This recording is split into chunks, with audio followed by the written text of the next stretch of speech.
From the center of the galaxy, this is ForceCenter show about Star Wars, pop culture, and the ultimate life itself. I'm Ken Epsuck. I was thinking, what is this show about?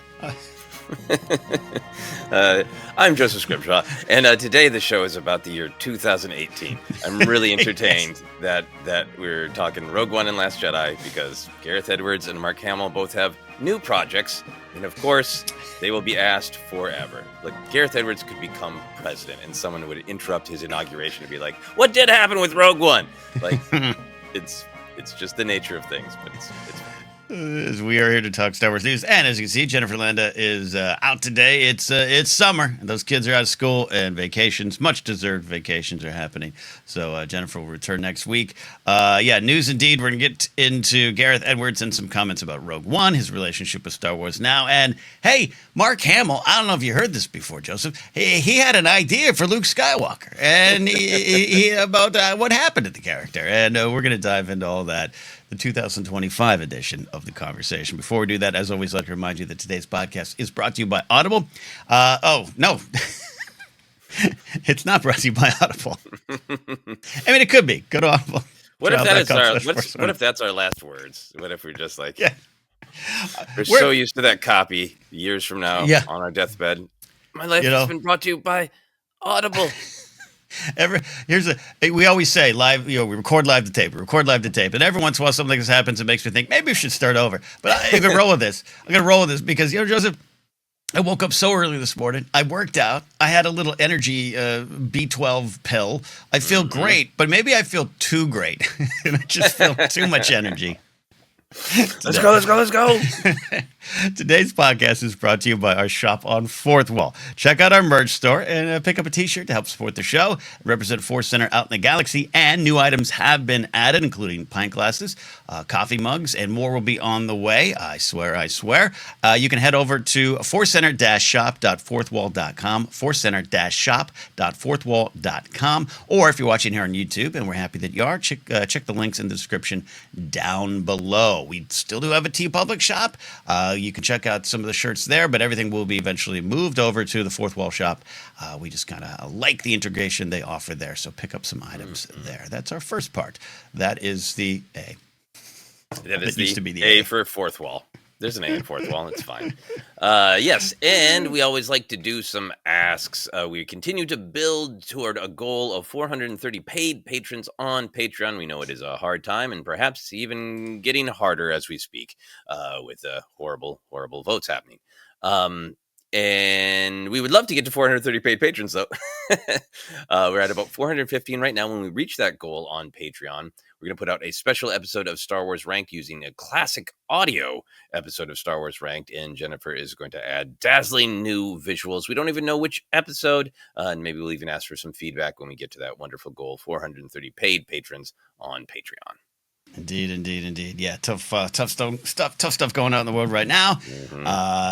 It's sometimes hard to pull away, but it's also fun to kind of have these little joys, not even little distractions, little joys that this is what we're fighting for. The ability to just sit and talk Star Wars on a podcast and not have to worry about the big picture would be great. So let's continue that fight, and we appreciate those that can and choose to support us in many ways, including Patreon.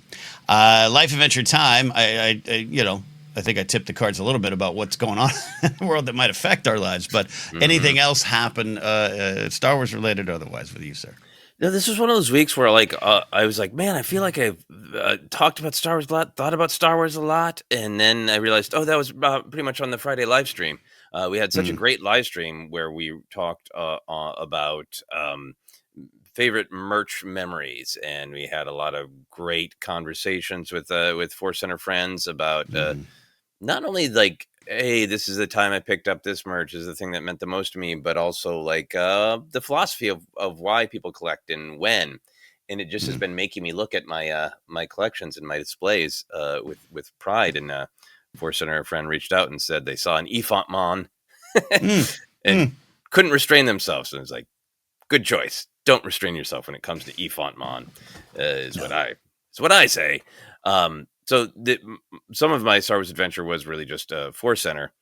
The other Star Wars adventure that I had, Ken, is related to what's going on in the real world. This video has popped up before.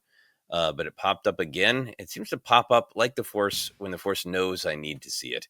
It is an interview from 2012 with George Lucas, and he's being pressed on what his politics are, and he's talking about like, well, we have everything is set up as a winner loser game, financial, business, everything is a win or lose game, and I believe in a society where everybody is equal, and we try to help each other, and we set up a system where everyone is taken care of because that's the best for everybody.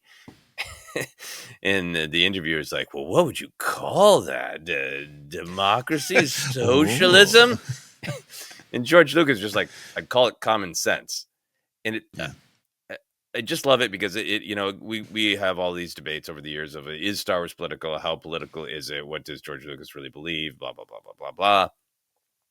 And to me, one of the things that we value about Star Wars, and we talk about a lot on ForceCenter, is this overall ethos that everyone matters. That is, to me, a part of what the metaphor of the Force is we are all connected. We are all, luminous beings. We are more than the sum of our parts. We are individuals, and yet we are a collective. I think that's why some of the story of midichlorians was so important to him, and why so much in the Phantom Menace is themed around how we are all connected and empathy and helping one another. So there's this beauty of it, but we're also in this moment now where I think some politicians are shining in their ability to articulate a vision of not being in conflict with one another, not team blue, team red, team purple, team green, but what's best for most of us, what keeps everyone healthy and happy and fed. And a lot of politicians, I think, are struggling and getting caught in weird traps of how to just express that big picture goal. And it's great to have George Lucas be like, I'd call it common sense. Yeah. Period.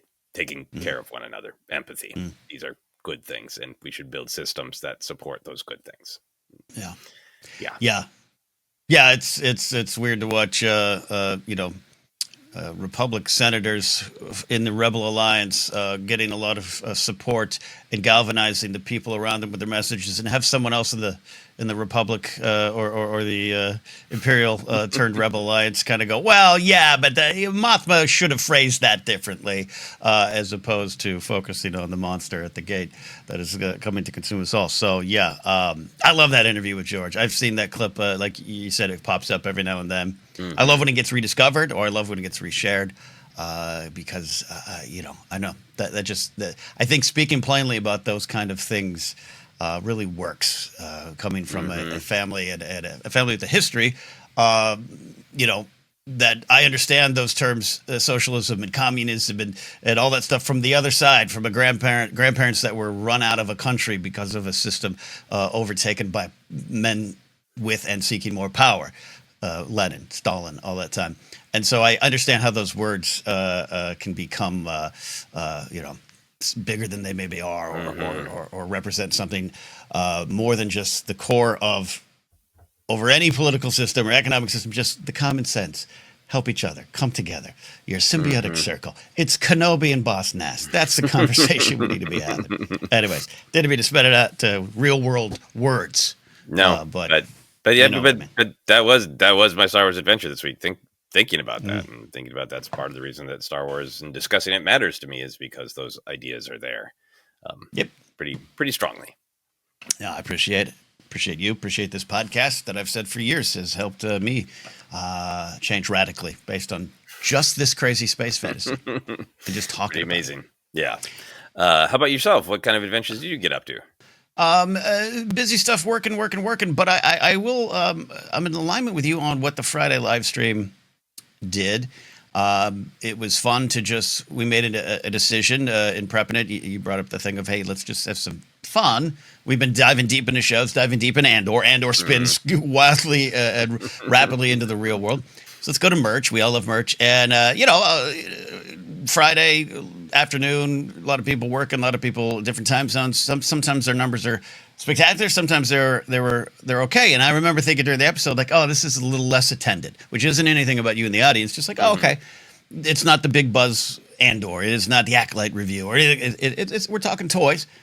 But man, the comments have continued to roll in all weekend, and I wasn't like disappointed with the audio. Again, I wasn't like, "Oh, this is a bad episode." Just like, no, oh, okay, it was just yeah, a little 10-15% down in numbers of people there, but not in engagement.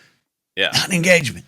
And all weekend, as you go through the comments, like I have to admit, like I look at I'll grab my YouTube Studio app on my phone, and I kind of look at the ForceCenter one, like with an eye closed. Like, is this one of those times where I have to go clean up a bunch of people calling us names, or just bad faith arguments? It happens, and the bigger you get, the more you're going to get that.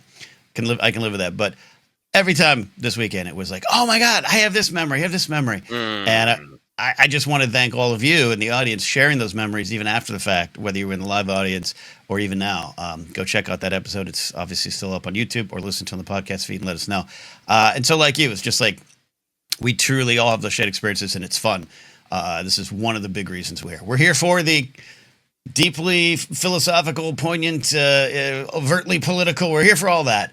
But we're also here for the joy. And without going into names, I stumbled onto something this weekend on YouTube that I wouldn't normally watch. It was a takedown of a film critic turned anti-woke crusader. And I know of the dude. I've communicated with the dude. Don't like the dude. Don't want to be around the dude. But so I didn't want to give the video any oxygen. But it was all right. I just press play. And I'm not going to get the details of it. It was a good video. It's about a 40-minute. I want to say takedown because that's a very YouTube-y take. It was just this really I used to like this guy, and here's who he's become, and here who he's around it. So there's a lot of clips of a lot of those shows out there. We all know those shows. And you know what they lack, Joseph? Joy. They were saying so many inflammatory things that you want to reach into the screen and just or just things that are just horrible and racist and transphobic and just overall just a bigoted kind of a view of the world. Got it. That wasn't a surprise. There was no surprise, but it was just to see it highlighted. Everything that they were talking about lacked joy, lacked fun. And yeah, it's a grift for some, but I believe some believe it. I believe a lot of it's in their heart. Some of it's a grift. Absolutely. But some of it is just this, that's how you view the world. And while we don't love everything about every episode or movie of Star Wars, and you and I have pulled off the comics and the books because of time, we're in a different spot with our lives and our career. But I come back to this because of joy. Friday was about joy. Sharing stories about toys from all eras of Star Wars was about joy. And to see the folks out there just railing on this franchise they say is dead, it's a complete just lack of joy in their own lives. It affected me in a way where I'm just thankful for what we have and what we put out here. Proud of what we put out here over the last 11 years. Of a Joy First Star Wars show. Yeah, no, very well said and very much agreed. It goes back to Star Wars. The Darth Vader looks cool. He is sad. He's doing sad YouTube videos in his head while he's floating in that meditation chamber Bacta tank with only Vinay staring at him. That's not a happy life, I'm glad you said joy-filled life. I'm glad you said that because again, it goes to the conversation we have had and we'll have again about the turn of Vader and the fall of Vader, Revenge of the Sith, and my relationship in 2005 to now, 20 years later. It's just then it was he should have been killing people and badass, and instead he was lonely. And it's yeah, that's it. Yeah, that's it. That mask comes down, and he's trapped in his loneliness and pain. Yep, that sad wine as it seals. He's trapped in there. And I'm really excited for the Maul Shadow Lord show because I think it is going to explore, dark side is lonely.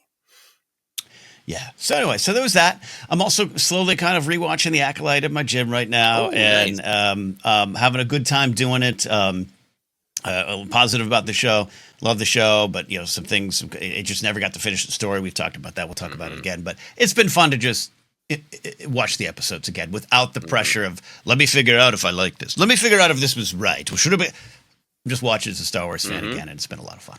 Yeah, I'm looking forward to doing that. My wife never saw the final episode, so we're going to be doing a rewatch at some point, which will be insightful. There you go. All right. Well, thank you for letting me getting all that out. I didn't plan that today. All right. We are going to get to some Star Wars news. You guys ready for some Star Wars news? As Joseph said up top, it's 2018 all over again. Gareth Edwards. He had some stuff to say on Rogue One and his relationship with Star Wars now. I'll start the bidding here, Joseph. Gareth Edwards fan. Not even just for Rogue One, just like every time you see him interviewed, he just seems like a good dude who's just doing his art. Yes. I did a little bit more of a deep dive on his Wikipedia. We'll talk about it more, but like I didn't super love his Godzilla Right. film. I loved Rogue One. I haven't seen his breakout in indie film Monsters. I Hmm. don't know if I'm going to run out to the theater to see Jurassic World. I haven't seen the creator, so I can't say like I'm a huge fan of him as an artist because I don't know his whole oeuvre.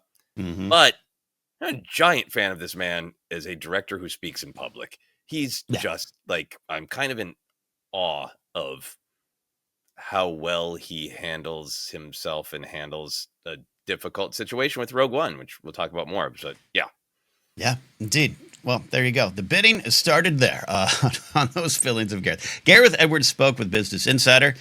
And then the article was picked up by Variety, and there was, as it does, it spins out into different places. But I tried to go back to this spot here with Business Insider. He was promoting Jurassic World Rebirth and had a lot to say about Star Wars and Rogue One in this post-Andor world. First, regarding the view that Rogue One is the best Star Wars film in the Disney era, as it was brought up in the interview, that a lot of people feel that way. Gareth said plainly, "I don't agree with it, but I appreciate it," he said. "I'm very grateful that people say nice things." He also went on to talk about the staying powers of movies. And I really happy to discuss this with you as you are in the middle of finishing your first feature film. You've told many stories in other forms and shorter films and stage, but you are in the middle of doing this big project. So Gareth said this: when you make a movie, you're living at least a year from now. You're trying to imagine what it's like. All these decisions you're making, what they're going to be like a year from now when this movie's released. What's the audience going to think? And as the movie comes out and you go, I'm going to pretend I'm living 10 years from now. And it doesn't matter what people say at the moment. It's the kid who comes up to you 20 years from now and goes, oh my God, I love that movie. I think that's a reward. So putting a lot there on the table, Joseph. But thoughts on Gareth here and his thoughts on Rogue One and this movie 10 years later. Yeah. I want to be honest that I was only able to read some of the highlight clips because Business Insider wanted me to sign up for something. Same. Yeah. Yeah. So I read this, and I think I read these quotes, and I think in a Variety article, I don't know if it was from this interview or not, but Gareth Edwards kind of reasserting what he said before of like Tony absolutely came in and helped out a Yes. lot, but there's a misunderstanding that I left the project. I was with the project till the end, which I think he hasn't. Anyway, I think he's a PR champ, Yes. right? Right, because he constantly rides the line between acknowledges, "Yep, Tony Gilroy came in and made a massive contribution to Rogue One," and clarifying that, but I remained involved, and we all know Lucasfilm, Yeah. had him at the premiere. Didn't know his director credit is there, Mm-hmm. so that's Yeah. a difficult position to be in. But then Andor comes out, both seasons, wildly heralded by many critics and fans as some of the best Star Wars ever, as a prequel to Tony Gilroy's Rogue One, is kind of the way it's pitched. And Tony Gilroy talks constantly about like building it back to the movie that he made and the decisions he made in Rogue One. Tony Gilroy, I've Right. never heard say anything bad about Gareth Edwards, but he's also just kind of gloves off of kind of Mm-hmm. talking about it like it's his movie. When he says, on Rogue, I'm always like, okay. Yeah. But no criticism to him, clearly. Yeah. No. Just, I think these two people both made massive contributions to yes. Rogue One, and we don't know what happened there. My point in celebrating Gareth Edwards as a PR champ, go through the Rolodex in your mind of other directors. How many would be as cool as Gareth Edwards has been?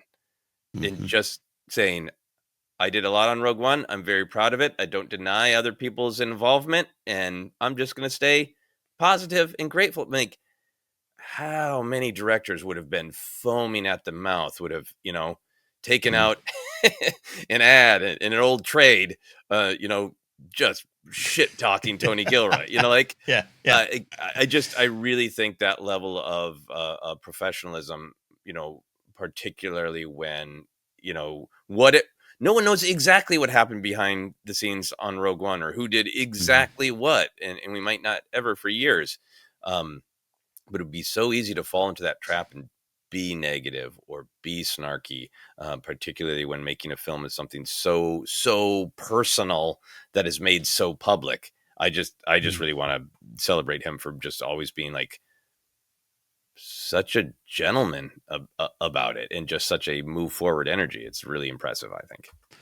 Yeah, I mean, I'm going back even to the Celebration 2015. I think first time it popped out. That was when we got that little kind of really great teaser that had nothing from the film, but it was the Kenobi quote and some of the stuff there. That was an amazing moment. And even then, that's the famous sharing the pictures of him visiting, Tatooine at 30 and being a fan. And from that to the press tour to now, I think you're right. Yeah, we will never really know.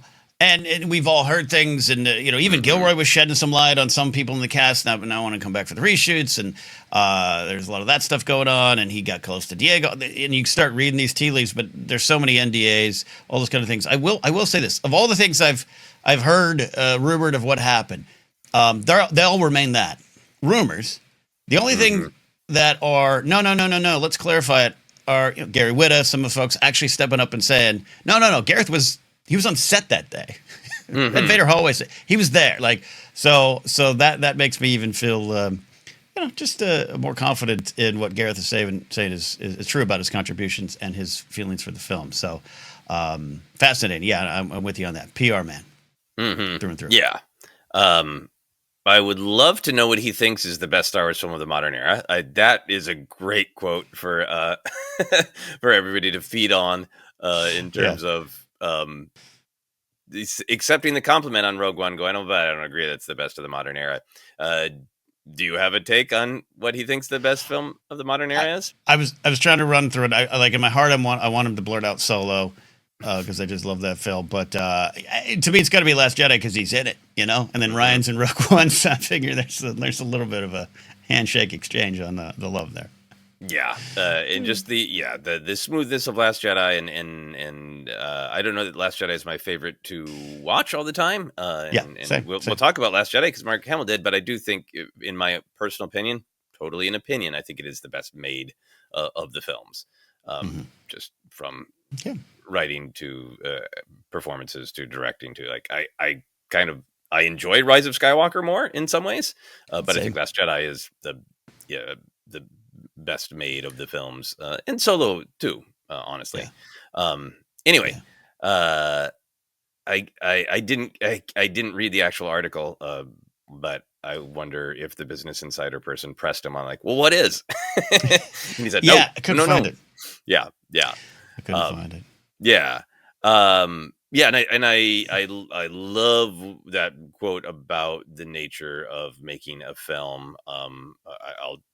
I want to contain myself, but it's so true what he's saying about you're living at least a year from now. You're trying to imagine what it's like. A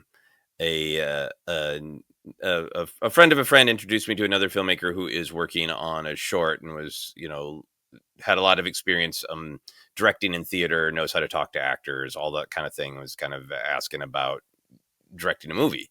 And I think one of the really challenging things for a director is, if you've got a good team, you're lucky to be surrounded by people who are experts in their thing. Expert cinematographer, sound recordist, costume designer, production designer, who are maybe, if you're lucky, looking at the really big picture. But other than that, they're looking at, like, in this shot, does the production design we're talking about, is it working? And as the director, you're sort of alone with knowing the biggest of big pictures. And so you'll be surrounded by incredibly talented people who are all going, the shot looks great. And you as the director know, like, I'm trying to look ahead to how this is all going to work. And maybe it makes sense to nobody else, but I need that thing in the background moved. And I need the actor looking down to the left, and I need the actor to be angry in the scene, even though it makes no sense to anyone involved, because you're the one holding on to the big picture of how it's all going to go. So I don't know if that's exactly what Gareth Edwards meant from the living at least a year from now, trying to imagine what it's like, all these decisions you're making. You know, because Mm, some of them you're making on the fly. You're inspired, and you're like, oh no, it's got to be like this. But mm, that is, mm, I think, especially in our modern sort of clickbaity conversations about film, that can have that cinema sins attitude mhm, of where did a lazy filmmaker drop the ball? Like, mhm, I just don't think there are many. I think mhm. corporations get lazy and make lazy choices about sequels or marketing and all that. Yep. But I think very few people behind the camera are lazy, trying so hard to basically be predicting the future, to be like, am I Yeah. right? Is this going to all hang together the way that I'm insisting to everyone around me that Yeah. it must be in order to hang together? Yeah, I think he's talking about that. I absolutely think he's talking about that, and that's no. I love hearing, you know, I love hearing that stuff. Like the director is the CEO of this little corporation that's on a go, right? Hmm. It's the big picture, and that's not a defense of any problematic CEOs in the world right now, Mm-mm. but just No, the structure. yeah, it's Yeah. your job to communicate to everybody, so you're Right. not like just barking at people, but being like, Yeah. trust me, it's because of this, because of that. Let's do it this way. Let's do it Yeah. this way. But yeah, I also this idea too of what I'm also maybe it's just what I want to pick out of this comment here is he had a vision for Rogue One. Gary Whitta's talked about that when they sat down in the Disney lot to start putting together something. I think came out this weekend. I know Diego Luna's been hosting Kimmel. I don't know if it came out of that, but I think it was from Diego talking about. I think it was Diego. Apologize if it's not. But talking about how part of Gareth's early vision was this was a documentary about war, and that he wanted to improv stuff. And we do know from what we've heard that there was a lot of improv, or let's get that shot, that kind of let's see what we can do with that. And maybe that doesn't work in a big picture sense for a big budget film like this. Who knows? But that to me speaks of a very clear vision. And in that moment, maybe as people were doubting him, or maybe as other voices and minds are in there, including John Knoll, who pitched the story. I'm sure that, and Gilroy comes on. He kind of stands by what he did in a way where he's thinking 10 years from now, as we are, people are coming up to you going, "Hey, it's my favorite Star Wars film." That probably, even though he disagrees, apparently, it does mean so much to him. Of like, yeah, I did my best in holding on to my vision for this project, and sometimes you need that belief, even if around you it doesn't seem like it's working or people disagree, and maybe that there's some validation for him now. I don't know. He's not saying that. I'm pulling that out of it, but Hmm. just that long term. It's the George thing with the prequels, right? Don't worry, Hamill. Hmm. 20 years from now, you're going to find that you changed lives. Hmm. Yeah, I think those are some of the early stories we heard, like that, pretty infamous shot, a great shot, a emotional shot of Jin turning her head back, in Mm-hmm. the hallway, is just something he grabbed on the day, that didn't end up Yeah. in the film proper. The famous "I rebel" line. Right. That's one of people's favorite Star Wars lines that only exists in a trailer. Um, I was reading up on his first film, and if people want to have more appreciation for Gareth Edwards, read the Wikipedia page for his film Monsters, which again I haven't seen. But he did it with a tiny crew and did half of the jobs himself, like tiny, tiny, Mm. tiny crew, and structured it like you're describing as here's the big picture, but we're going to Mm-hmm. find even non-actors in locations and ask them to improvise the general. Here's where the conversation begins, and Mm. here's where it needs to end, but improvise a little bit. And I Mm-hmm. can see that, again, we don't know what happened, but I can see him saying, let's take some of that approach to Rogue Yeah. One, and even see Lucasfilm going, yeah, we want to be in the spirit of George. We want to break barriers. We want to try new things. And getting halfway through a process like that, where like, and Ben Mendelsohn has talked about, like, I played so many different versions of Krennic Right. that I Right. didn't know what I'd be on screen. And I understand that now, having done that a lot, of like, can you do it 5 different ways and I'll shape it in the edit? Mm-hmm. And that is, exciting and thrilling. But I can see how a lot of people in a massive machine of a Star Wars film that must come out in December 2016 Right. suddenly getting real nervous of like, Mm. we've shot too much of this with too many options, and we're really scared of solidly what is it. Yeah. As well as, we have heard, different iterations of Vader's going to be down on Scarif and killing the main characters, and people getting gun shy of that actually scripted idea. Like lots of different things happening. But yeah, I mean, to me, it gives me a little bit more insight of like, oh, he was really trying to do it a different way, and it was a way that either wasn't working or was just causing too much concern about. This is leaving too much to the edit. And that's money. That's daily budget. That's it. I get it. It's the big picture. But at the end of the day, he's stood tall and is proud of the film and the work. And I was going to ask us here, 10 years on, we're almost 10 years on. We still got some time. I'm not 50 yet. Okay, I'm getting there. What about what Rogue One means to us now? Not only nearly 10 years later, but we are in this post-Andor world. This film has taken on different and newer meanings, and understandably. But where are you at with Rogue One now? Yeah. I did just want to say one other thing about his quote about focusing on what a movie is going to be received 10 years from now. I think this is just like a very emotionally intelligent human being. Because we know from history that a lot of films come out and they are despised. They have low box office, and the bad stamp goes on them, and then years later they become a classic. So I think that's really, really smart. I also did just want to say, like, I think I do want to acknowledge that the ability to go, how are people going to receive this movie 10 years from now, is predicated on the idea that as somebody who has the privilege to make a movie that doesn't well and still find someone to finance another movie, which this is no burn to Gareth Edwards. He can't help the way he was born, but a movie succeeding when it comes out, or not succeed. If a movie comes out and it doesn't succeed and you still get another chance to make a film, that is probably not going to happen to women and people of color, but it is more likely to happen to a white male. So while I'm really celebrating Gareth Edwards, I do want to acknowledge the privilege of being able to have a movie not go well and still get to make another one in the industry. Yeah, it's the Lexi Alexander situation. One superhero film does not go well, so now you're put in director jail.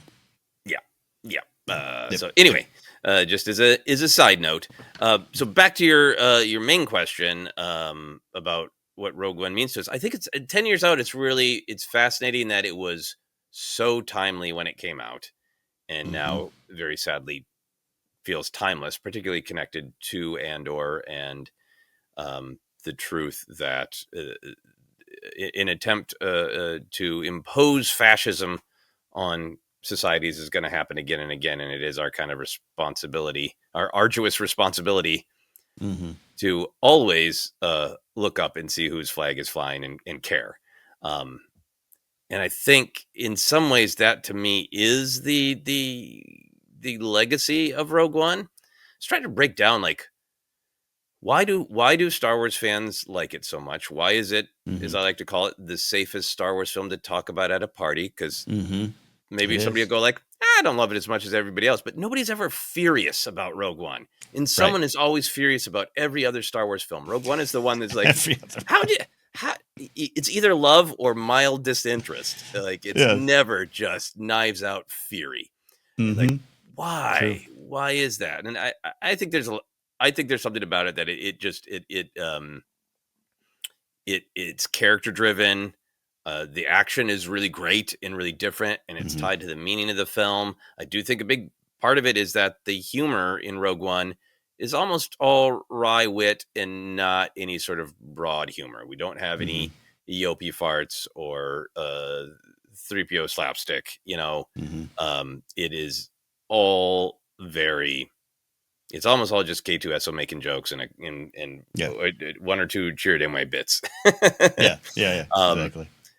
So I think there's a lot about it that is just like it's dark, it's moody, it's character driven, great action, wry humor, not broad humor. But I think the big thing is the central driving idea of Rogue One is: are you going to give a damn and do something? That's we start with Lyra. Lyra can't take it anymore. She has to do something, even though it's suicidal. She can't just say yes to Krennic. It is Jyn's arc to decide whether she wants to care. We see what happens to somebody like Saw when when they're obsessive and they can't focus on anything else. Cassian is utterly committed to the cause, but he still makes this huge choice when the Rebel Alliance built to fight the Empire decides, let's not fight the Empire. He and his team decide to give a damn and do something. It's why Radis is so powerful. The God damn it, I am going to do something. Like I think that's the heart of Rogue One is, damn it, I am going to do something. Mm-hmm. I agree, and yeah, the safest of parties indeed, and I do think the action stands the test of time. And even going back to my first viewing and my just amazing amount of excitement of, I think that was the best Star Wars I've ever seen in the last 30 minutes. It was the playground action. It was, oh my God, I'm watching a Hammerhead Corvette push a Star Destroyer into another one. Like it was a lot of that stuff that you've been waiting to see for a long time. And we're coming out of Force Awakens, which had a different vibe and feel, and you're starting to something different. And I look at Rogue One being sold as a self-contained story, though as we see, it's not so self-contained. Never was, but now, especially as someone said, it's the sequel to Andor, and I love that too. And I love that is part of the legacy that it led to a show that I absolutely love and that is so well received. But it's now 10 years on. You're talking about the time it came out. Yeah, you're right. You're talking about "I rebel" being a catchphrase, whether it's in the final cut or not. But it's politics and action to me. And I think in talking about what I went through in my life and mentioned at the top of the show, in discussing Rogue One, it was taking politics out of, dare I say, the boring holes of governance that the Phantom Menace had, all those jokes that we make, everything, that it's easy to kind of put in a little corner. That's politics. This put politics in your hand. This put politics in your eyes. Are you going to look up? Are you going to look down? Where are you going? What do you do with it? And for me, this was kind of step one in a larger change in my life. And not only how we discuss things, but how I see it. That it was no longer, to me, just action figures fighting, which we have talked about how we stand by the creators who play with their toys, because that's the spirit of Star Wars. I will yell at you in a bar if you say that. Say if you disagree with that, as I learned literally a month ago. Not a euphemism. Nope. In actual, I have to see them tomorrow night. But this is not just Rebels versus Empire. This isn't toys for me. This was like, oh, this is what the fight was about in story, and what the fight, sometimes literally, but just the spirit of the fight, actually is politics and action. And I think 10 years on, that becomes more important. Whether or not, second act wobbles for me a little bit. I wish I had more time with the characters. It's part of the joy of Andor, spending more time with some of these characters, including Krennic. All those kind of critic things mean nothing 10 years on. They're there for me. They're real for me. But it is Star Wars. You know that thing about that we say it's politics. This is it. This is the ground level view of that. I love it for that. Yeah, when I was, I've been thinking about Rogue One so much directly as how it relates to Andor. I hadn't really been stepping back and thinking about the film. One of the other things that means a lot to me is, like, obviously John Knoll came up with it, is hey, there's that one line in the crawl. But we've talked about this a lot. I understand why people think that Star Wars is dynastic, that it's just about important families and important people and all that, because there is that, but I also just feel so strongly that it has been baked in from the beginning that this is a story about all sorts of people banding together. No one knew Luke Skywalker was special. He was a farm boy who showed up. But I always bang on about how important it is in the first film that Luke might be the special one with the power, the only one who can make that shot. But he doesn't make that shot unless Han Solo turns around, and Han Solo is the nobody who decides to give a damn. He knows he should give a damn, and it's easier not to, so he doesn't want to. I know what I'm doing. Is he turns around with his money, his reward.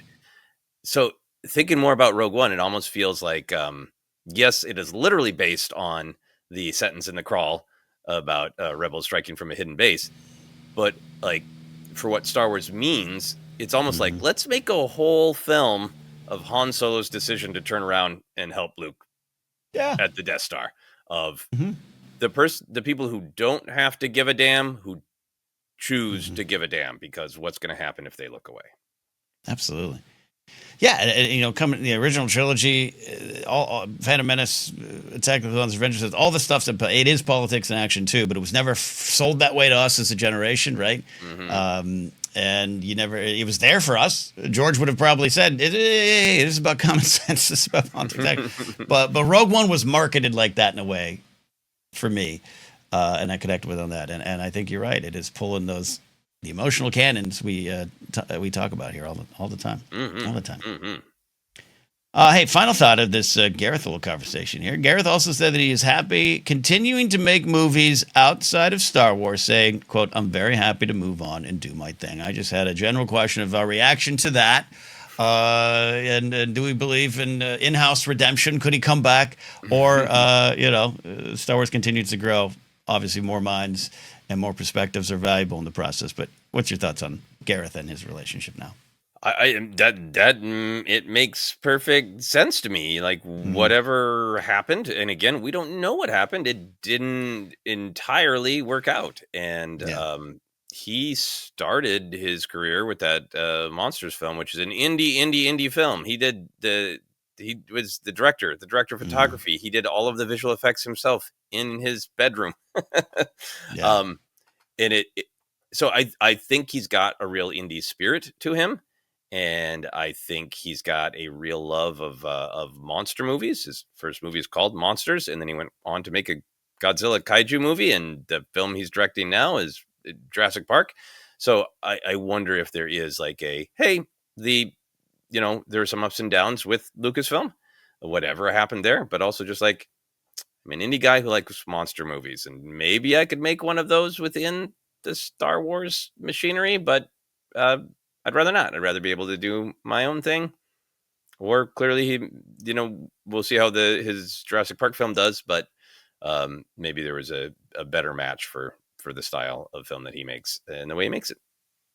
Yeah, agreed, and appreciate his comments, his honesty. I think there's more to pull out from the article about he's equated. It's kind of a love that's already there. It's always going to be there. He said he's very interested in what comes out now, so it's like he's still a fan. And yeah, absolutely, got to go inside the cracker factory and see how it works. So hey, maybe eating saltines a little less these days. It all kind of makes sense.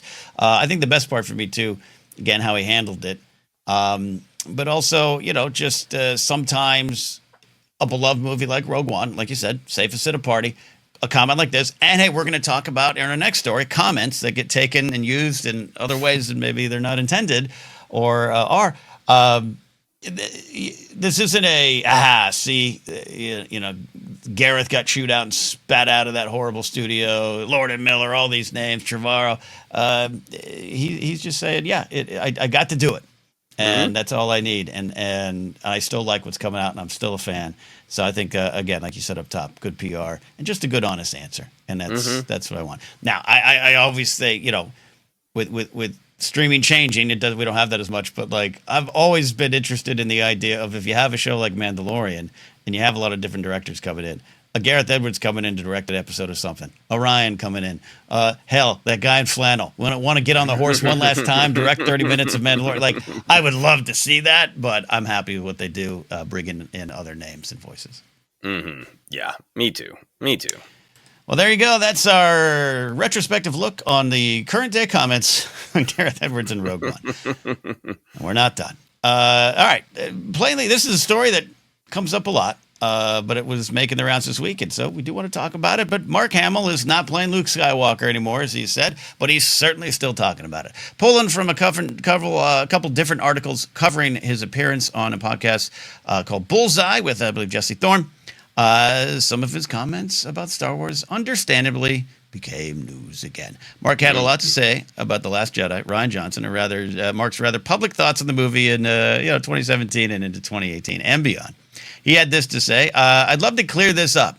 Ryan Johnson is one of the most gifted directors I've ever worked with. The fact that I went public with my dissatisfaction with the motivation for Luke becoming a suicidal hermit might have colored things in a way that maybe I should have kept that to myself.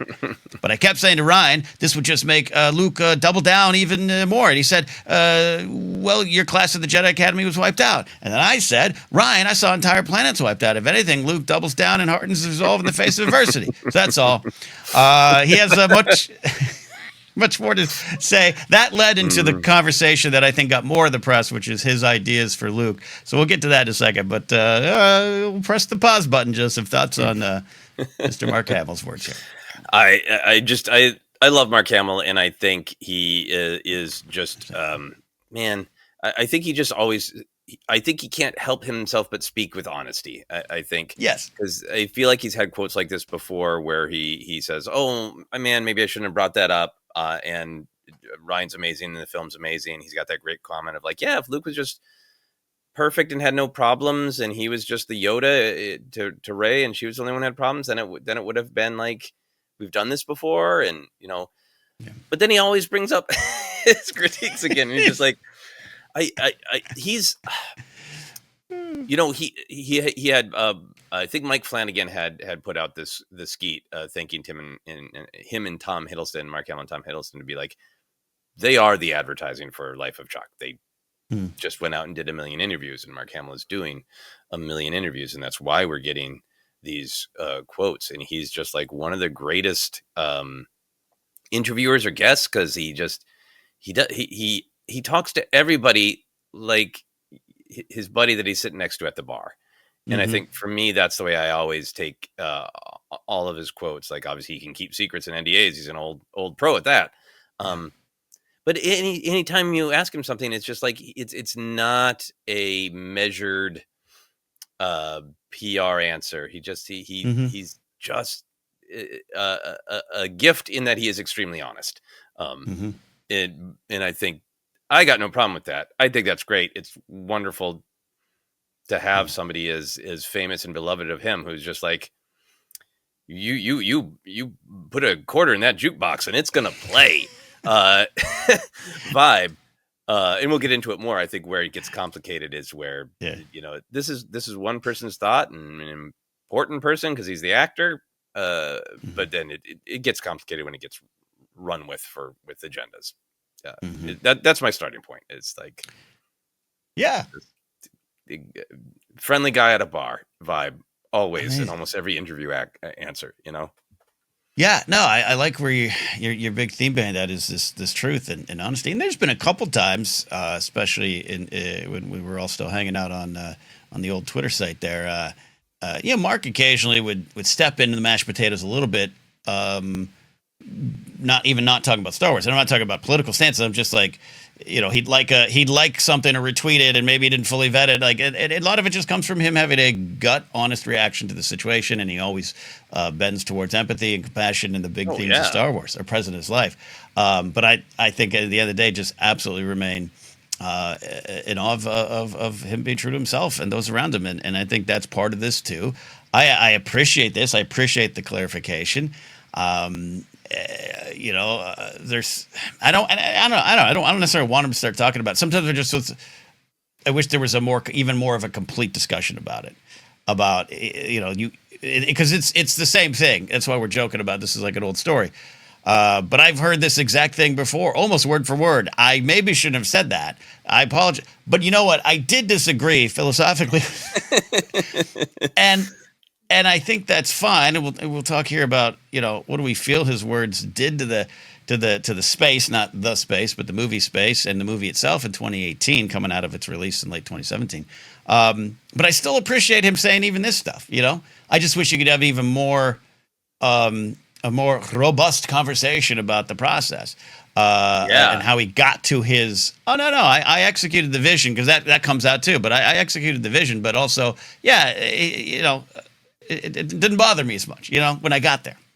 Yeah, I mean, I have to think that the number of people who absolutely love The Last Jedi and love his arc and love his performance, and I think there's even people out there who probably don't like Luke's story but appreciate Mark Hamill's performance.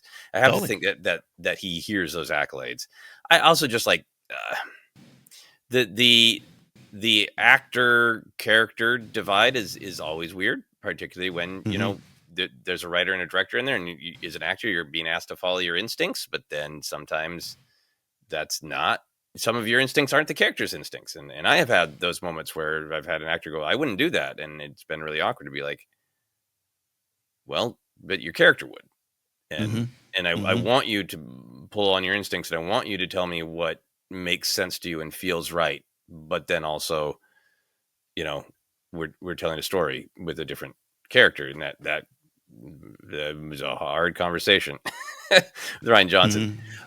So I think that's a really standard thing that's going to happen on a 5-minute short film between actor and Mm-hmm. writer director, of your real life instincts, your personal instincts, your view of the character versus the writer director. That's just the process.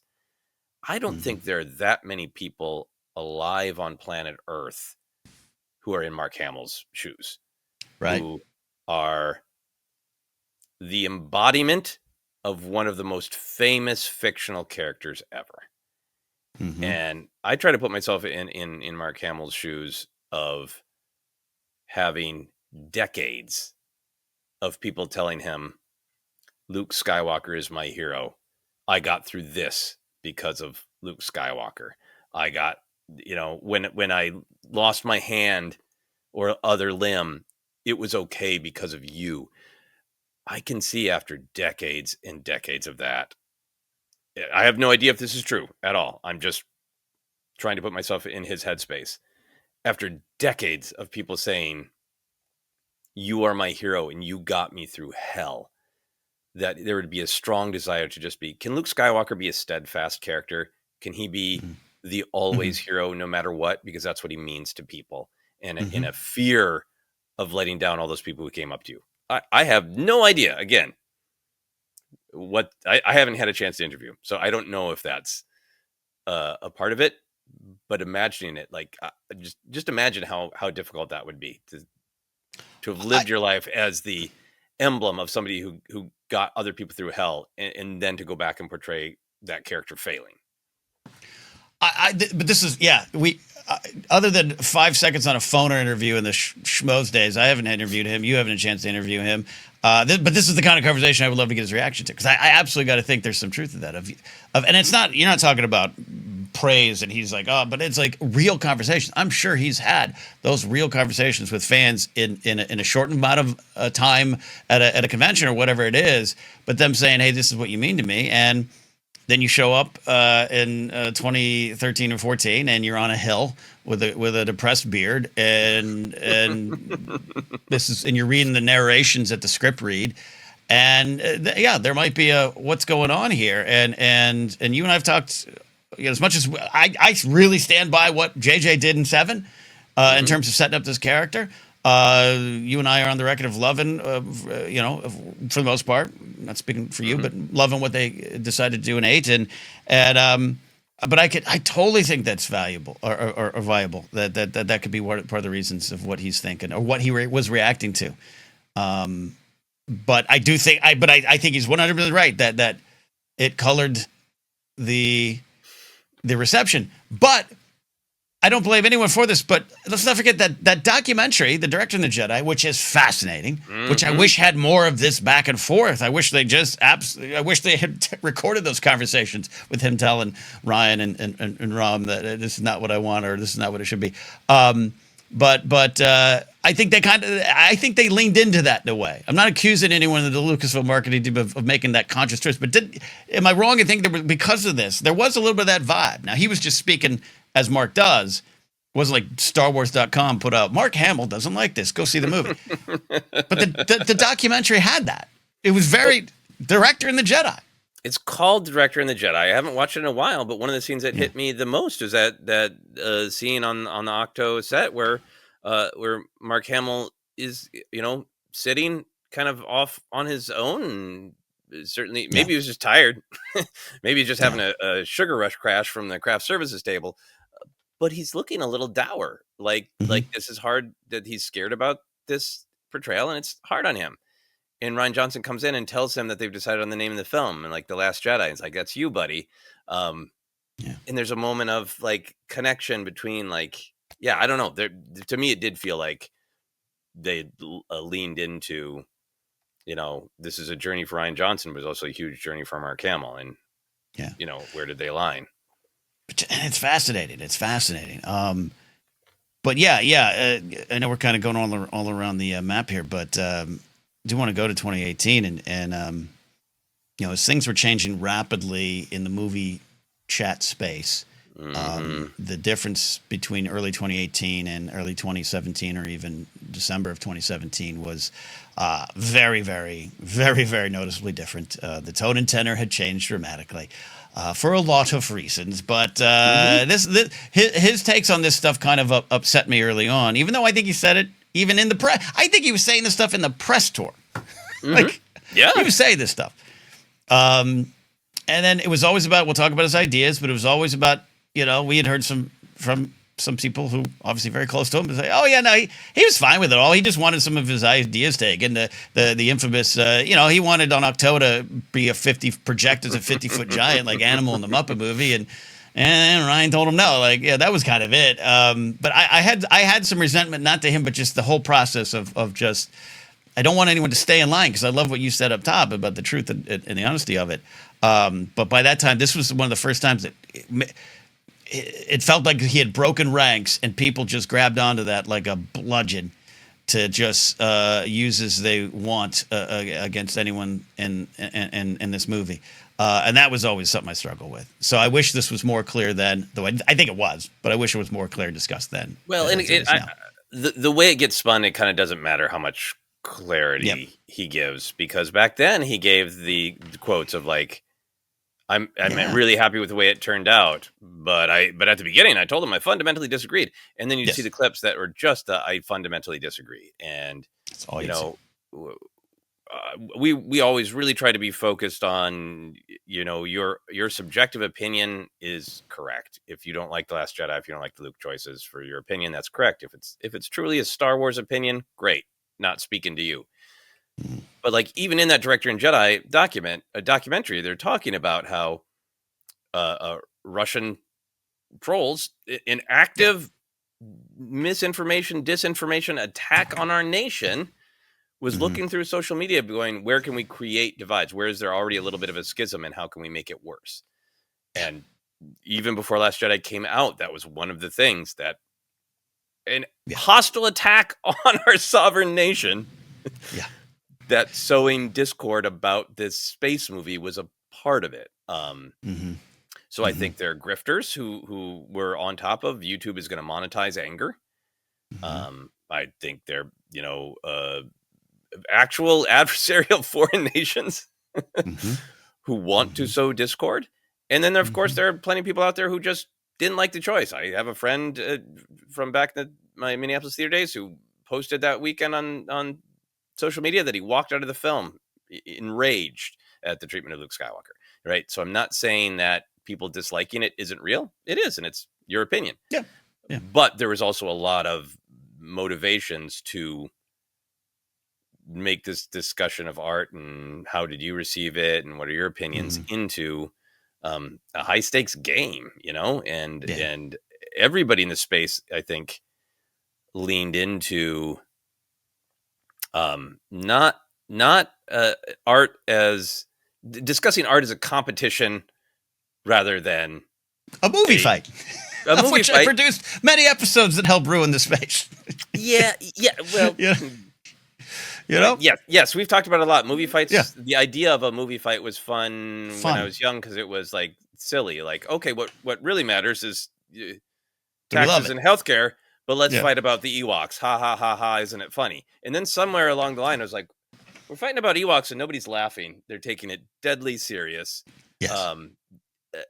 But I also just think, even on like social media, I think people have a relationship with not just the art, but the actors, or if the directors are real public, they have a relationship with the directors. And I remember like Game of Thrones, that final season coming out, and whether you like it or not, people like freeze framing Emilia Clarke's eyebrows on a red carpet to prove that their take is correct. And I think so much of like taking somebody like Mark Hamill's quotes is it's not, it goes beyond the personal to be like, I didn't enjoy the choice of Luke Skywalker, and I feel validated that the actor was also challenged by it. Yeah. It isn't that personal thing. It's part of this bigger picture of turning art into a game where you win or lose. And that you're on team Last Jedi sucked, and this is evidence. You're on team Game of Thrones final season sucked, and it's not a discussion about the art. It's here's the proof in this TikTok of Emilia Clarke's eyebrows. And all that is just gross to me. Like, let's if we want to do it, let's just change it. Every movie comes out and we vote, and they get a stamp. You know, but that's awful to me. We've said again and again, as long as somebody's friendly to me and doesn't tell me my opinion is wrong, if you want to tell me why you don't like Last Jedi, and then I'll learn something about you and your perspective. But that's interesting, and that's fine, and that's a discussion as long as it's respectful both ways. As soon as it becomes a game, and everything that exists in the world is just evidence to you know, win or lose this game of this art good, this art bad. It's so soulless and removes discussion of the art. It just becomes a back and forth about, it's like a card game of like, my deck is Mark Hamill's negative quotes about Last Jedi. My deck is Mark Hamill's good quotes about Last Jedi. And then you fight with cards, and then somebody wins. So like, what does this have to do with the art? What does this have to do with you as a human being and why you responded to the art that way? You know, it removes the joy of it. There's so many compilations on YouTube of the Game of Thrones actors were warning us with hidden clues, and here's a supercut of all their red carpet interviews leading into season 8. And again, so many things to discuss about the final 4 seasons, all that bullshit. But it robs the depth of the conversation. Of every Emilia Clarke eyebrow raise, there's the interview she gave of, when I found out, I bawled my eyes out and I went for a walk crying, figuring out how do I get here as a performer. That's more fascinating, whether you like the decision or not. I'd rather have more conversations about that, but how she came to that decision to deliver a great performance of something that that her soul, not the idea was bad, simple, but just like, oh my God, this is a character I've inhabited now for 10 years. How do I get here as a performer? And so how does Mark, someone who's inhabited this role at that time for 40 years, how does he get there is more fascinating conversation than see. Yeah. And again, like some of the C is people who legitimately didn't enjoy it, but it's also important that some of that C is a financial grift on YouTube. It just is. Some of it, not all of it. And some of it is just like, actual desire to have a constant conflict on social media. Yeah. So that's how we feel about his words. And again, thinking back to it, like, I'm not going hard in the paint on Mark here. I'm just saying, I'm glad this is out. I'm glad. I hope this time it sticks. But this has been the talking points since early 2018, I feel. And also, he's just kind of a funny. You've described him wonderfully as a song and dance man, right? He's funny. Yeah. He's always on in a good way, not in an insincere way, but a good way. Yeah, he's at a party, and he's got an anecdote, and he's charming as hell and funny and honest. And I don't have a problem with him expressing himself that way. It's the game of what quote can I take to advance my front lines on movie fights. Yeah. I do love you framing it as like a card in an Uno deck. I've got Mark Hamill's negative comments draw too. Like most actors, I would say, like probably all actors, Mark had his own ideas on Luke Skywalker's reasons for running away to Ahch-To, leaving the Jedi Order, and as he should. Again, going to what I said about Emilia Clarke, her going, all right, how do I get here with this character to this these big moments that end her story? Mark said, and this is what's been going around, the clip out, this again came after what we just discussed. That's the running order of it. He says this, I told Ryan this and that. I had my ideas. And for an example, here's my idea. Do you want to hear it? Because I like to say it.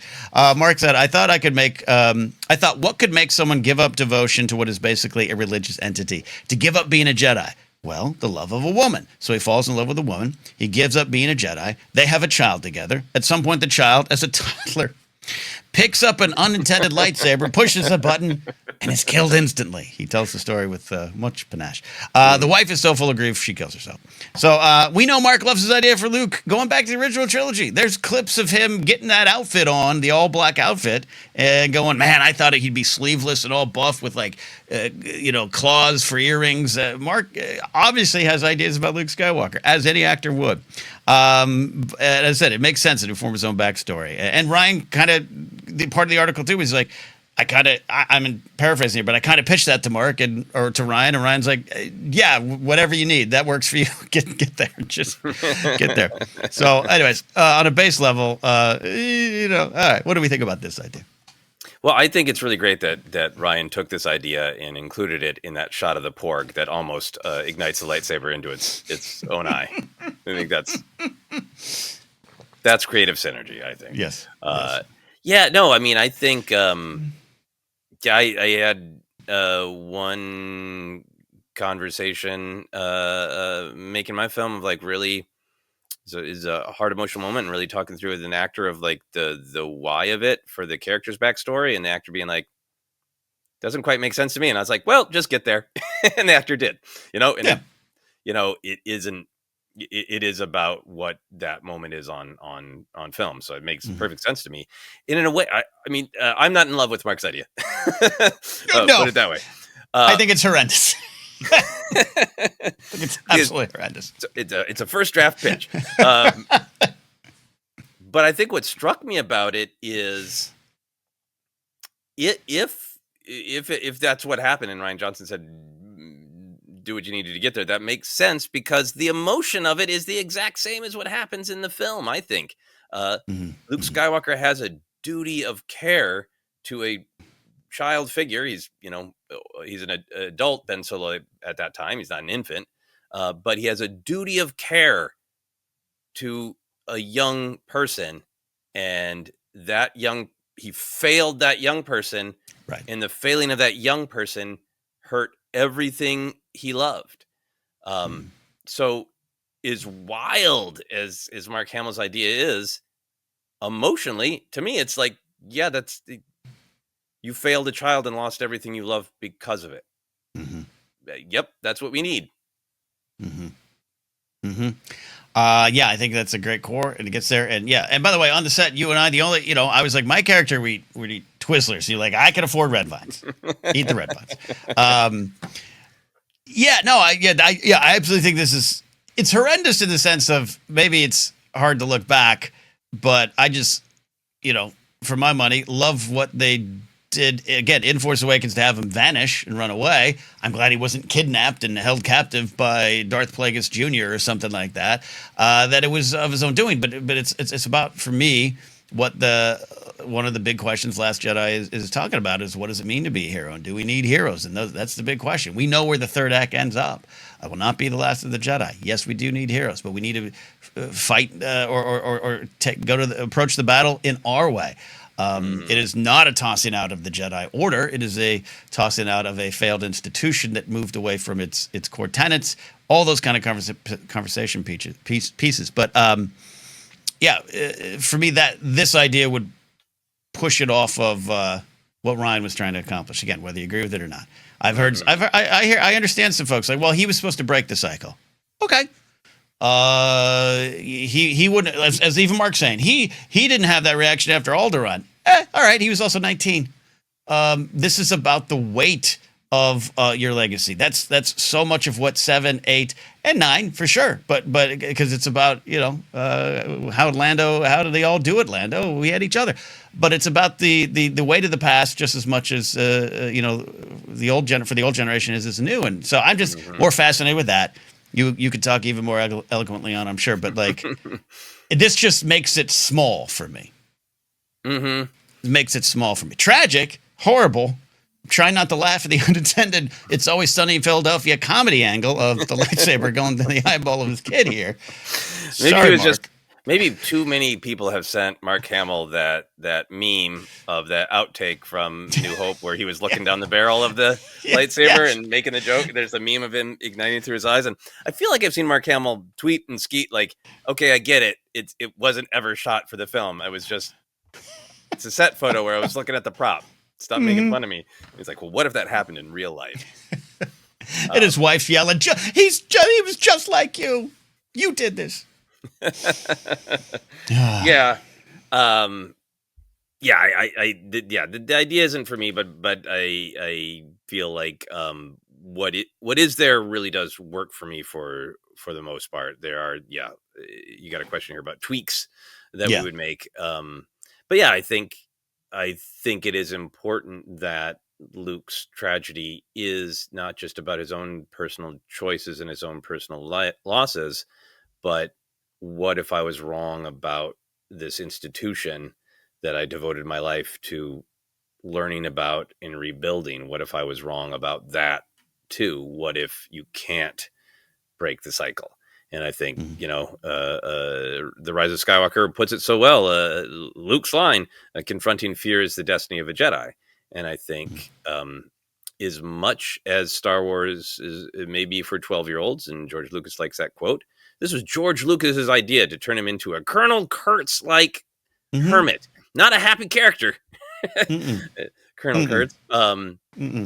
And maybe George himself would have backed off from some of the severity of Luke's depression, but we'll never know. But it was George Lucas's idea. So as much as Star Wars is a story for 12-year-olds, it is also a story about the choices we're confronted with as we become adults are going to revisit us. And you don't beat fear once. You live with it again and again and again. And I think this is a portrait of really horrific thing happened to Luke, and he felt responsible for it. And it let in the fear that the Jedi will always fail and that there is no way to break the cycle. And I think the heroic thing is saying, well, it might happen again, but that's no reason to stop trying. And I think, in the film, Yoda is encouraging him to do something and saying we can't lose Rey. And he says, I can't be what she needs me to be. And she has a young, idealistic person's picture of a totally steadfast hero who never makes a misstep. And I love that what he does is like, okay, she and the galaxy needs to see that hero. Because of what I've been personally through in life, I cannot raise my hand in violence because I'm afraid that will continue the cycle. But I do need to present a symbol of hope and a symbol of what the Jedi do, which is defend. And I love that it all kind of flows from that quote of I can't be what she needs me to be. And then Yoda's like, figure it out.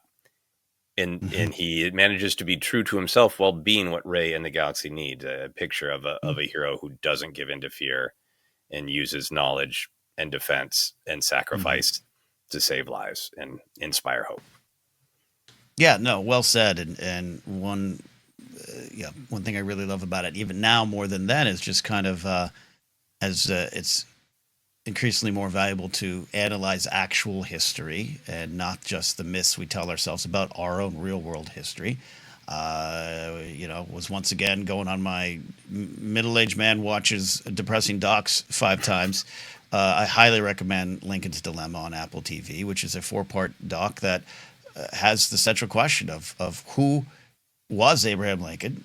Is he just the angel, godlike, great emancipator, or is he the wishy-washy, never changed and only did this for political advantage kind of view that some people have on him, and all the things in between? And there's a lot of historians saying it is so valuable to actually look at what happened, to not turn everything into this perfect myth of these characters.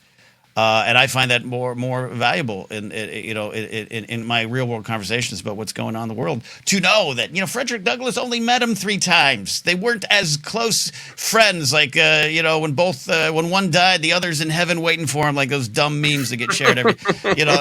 That's not value. It's not valuable to us to just look at this. And I think one of the things now, as we're coming up on 8-9 years on The Last Jedi, for me, is to especially now that we have all these conversations about the Jedi that I think are really watered down. Yeah, they kidnap kids, all these things, and you and I have talked about that, and we'll continue to talk about justice for the Jedi. But to actually, Rey is doing that thing. I need the hero, and he's like, I'm not really the hero. But in the middle, when you actually discuss it, you get to where you need to be. You actually get to move forward with the best full picture in your brain of what you are and who you are and what you can be. And I think that has more value for me even now than it did in 2017. Yeah, and I think it is so important we have people that we look up to and aspire to, but they are human and they had to wrestle with these choices to get to doing the amazing things. It's and knowing that makes you realize, like, okay, all these doubts and these fears and these anxieties I'm feeling while I'm trying to do something, better or helpful or follow my dreams. Like, it is important to know that it's human. And one of the things I really like about Luke's journey in The Last Jedi is I understand he comes off just real grumpy and real, just like, you'd try to give him a piece of bacon, you'd be like, nah, I only like if it's crispy, and throws it. Like, he comes across as a real grouch, and it's Totally. there's parts of that's real fun, and he plays it real well. But to me, what is compelling is this isn't a character that is that is flowing from pessimism. He's a character who is flowing from just an unbearable amount of care. The reason he's turning Rey away is he cares so much about not making another mistake and not harming other people. He's afraid that the Jedi taking any action, using their power in any way, is going to cause more harm than good. And so all of it is stemming from that same guy who said, I care.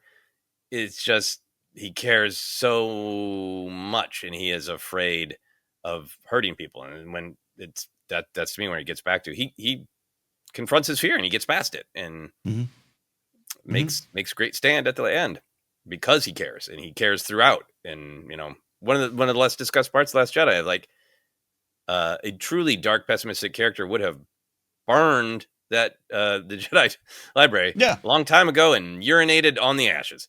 And he can't bring himself to do it. He can't. Yoda's the one who does it. That's the character. He cares much. Yeah, it does it for a different reason than probably Luke thought he was doing it for. Right? I don't know, Ken, have you ever been in a place where you are hopeful about something and you don't want to be, and so you try to make yourself really negative about something, and just like, you don't want to live with the hope because the hope is scary. Because if you have the hope, it means that hope could be broken. But if you just decide ahead of time that it's all garbage and it's dumb and everybody involved is dumb and you're just going to have another whatever, another video game, another drink, whatever your poison is, and just kill that hope, kill it. And I feel like Luke is still, I care. He is still full of hope and optimism, and he's just trying to drown it out. I agree. I could run through all the real examples that have plagued even my morning, but it's the value of even as depressive as I can be and have been my entire life, something I battle with, and who doesn't go through all that, but just the I still want to choose the sunrise on the next day when I can, and again, not everyone blessed with that chance, but that's and it's hard. Yeah, it's hard. Absolutely agree with you on that. Yeah. And again, subjective to our point of view and our experiences. I think even our age. I think sometimes if this was a character that was reaching across the aisle to us graybeards, maybe more than others. Maybe there'll be 20 years from now, someone might look at Last Jedi and go, I see it differently now because I've been through something like that. I don't know. Or again, I've heard good reasons why people don't like it. Completely thought out from their perspective reasons that I go, yep. For you, that works. Sometimes they'll explain it to me, and I'll go, "You are describing every reason I love it," and I'm not being snarky about that. You are describing every reason I love it, and it's the reasons you don't love it. It's subjective. You had this question in here about what we would tweak or change. Is there things, as much as obviously we love and advocate for Last Jedi and Luke's arc and journey, are there things that you bump up against? I think, yeah, I think, I for the most part, I believe deleted scenes need to be, still on the cutting room floor. But yeah, I felt some of the little things of him not having those moments to react to Han's death Mm-hmm. gave. When you make a film, as you know, but more than me, but it's like, all right, yeah, you're tribbing for reasons, and you Mm-hmm. have this idea, and maybe, you know, JJ not realizing, damn, Chewie should have hugged Leia, huh? Leia should have. I'm so sorry, I Mm-hmm. didn't. So much stuff going on. We don't know how that coffee cup ended on Khaleesi's desk. I'm so sorry. Does not mean we didn't care, but it just, in terms of being weaponized, it was one of those things of looking back, like, he had Luke was on this grouchy straight line, and I felt there was those moments that you could tell he was affected by it. But if Mm-hmm. the film had spent more a beat more with Han's gone, and what does that mean, and all those things. But he steps on the Falcon. You could tell it's affected him. It's there. I just sometimes maybe wish it was a little more clear. I will, I'm talking about, this is base level thing. This isn't the big theme changes, none of those Mm-hmm. things. You might have those. I don't necessarily know if I have Mm-hmm. that, but like, and no fault of they're making this movie in a silo. Force Awakens hadn't come out, but yeah, there's some alt cuts of the lightsaber toss that I think would have maybe been a little better in retrospect. But again, they made the decision. Ryan and his team, and Ryan at the end of the day makes the decision for their story. So I stand by that. But Mm-hmm. little things like that. Yeah, no, I think we've talked about it before. In terms of the meaning, I love the lightsaber toss. It comes across like a tad too comic, um, Mm-hmm. for me, and I think an alt take would have been better. I think that I love his arc, and I think it was a strong decision to only show. Obviously, there are cracks in his negativity because he initially tells Rey to go away, then he agrees to train her. Mm-hmm. And there's a steady good build of his. I can't walk away from this, of him going to visit the Falcon himself, of him reaching out to connect with Leia. There's a steady build of him, of Rey working on him, and him saying, I should get involved. I know I should get involved. So that arc is very clear and present.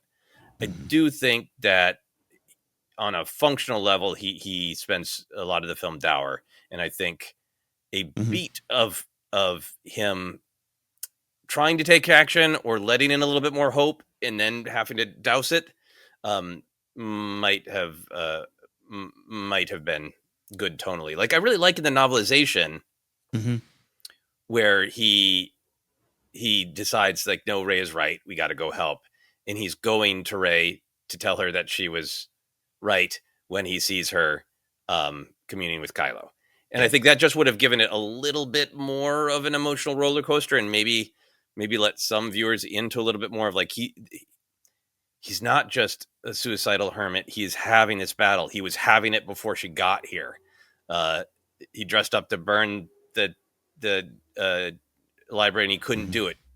And maybe there would have been some ways to let us in on his battle a little bit more, Yes, I agree with that. his Big internal one. battle. Yeah. Yeah, I agree with that. Yeah, but that's the fun about looking back, and also the pain. Mm-hmm. I've just been rewatching sketches that I did 25 years ago, and going, "Oh, yeah, I see. I wasn't as clear with my point of view there. That's why." Okay, Yeah. yeah, there you go. There you go. Yeah.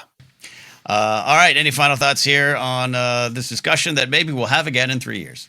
Oh, I'm sure we will. Big picture for me, Gareth Edwards, champion Mm-hmm. of PR.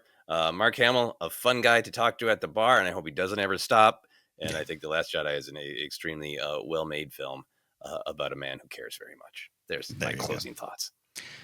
There you go. Mine are in a similar spot there. Always fun. Yeah, don't want him to stop. And glad to see seeing Gareth get a little bit of flowers too. That's I think a Yeah. good thing for Rogue One. No matter what happened, it in many ways started with him and Gary Whitta and John Knoll, and love seeing that. All right. But that's what we do here. We don't just look at the news headlines. We go deep beyond the headlines. We hope you enjoy that journey if you're relatively new to what we do here. But for all the long timers, thank you for hanging with us. Even when you sometimes disagree with us, it's a real thing. Absolutely. You can find us on social media at ForceCenter Pod. Our Facebook page is ForceCenter Podcast. Instagram, here on YouTube. Give us a like. Leave us a nice comment. Subscribe. Hit the notification bell so we can stay in your algorithm life every single day. We as a podcast are available on Acast, iHeartRadio, Apple Podcasts, and more. Just search, you'll find us. On the podcast feed only is where you'll get our rebroadcast episodes of Data Bank Brawl. Check out that if you missed it the first time around from 2016 to 2020. Merch available, like I said, up top at TeePublic still, but also check out our Fourth Wall shop if you want. Patreon.com/ForceCenter is where you can support us directly and get into our Discord. Follow me at Cadnapsuck. Go to my website, cadnapsuck.com, and link to all the cool things I like to do out there, but especially my show, The Blathering. We go live about 3-4 times a week and have a lot of fun. It's an AM radio talk show for a modern age. Join the community over there. Joseph, where can they find and follow you, your blog, your film that's still being made, but getting very, very, very, very, very, very close to the finish line? Closer every day. Yes, very busy month of post-production. You can follow me on Blue Sky and Instagram. You can also check out my website at josephscrimshaw.com that has links to my blog, Finish Your Monsters, and information about the film. And if you want to help me get past the financial hurdles of post-production, my God, it all costs a lot. You can make a one-time tax-deductible donation on my website. See, and you're the studio head of your own picture, so you have to look at it and go, so there. Yeah, no, this isn't. What is that a fair price? Is that what that costs? This is like, is that digging under my couch for a dime that I might have dropped? Yeah. There you go. All right, thank you everybody for listening. We'll see you next time here on ForceCenter.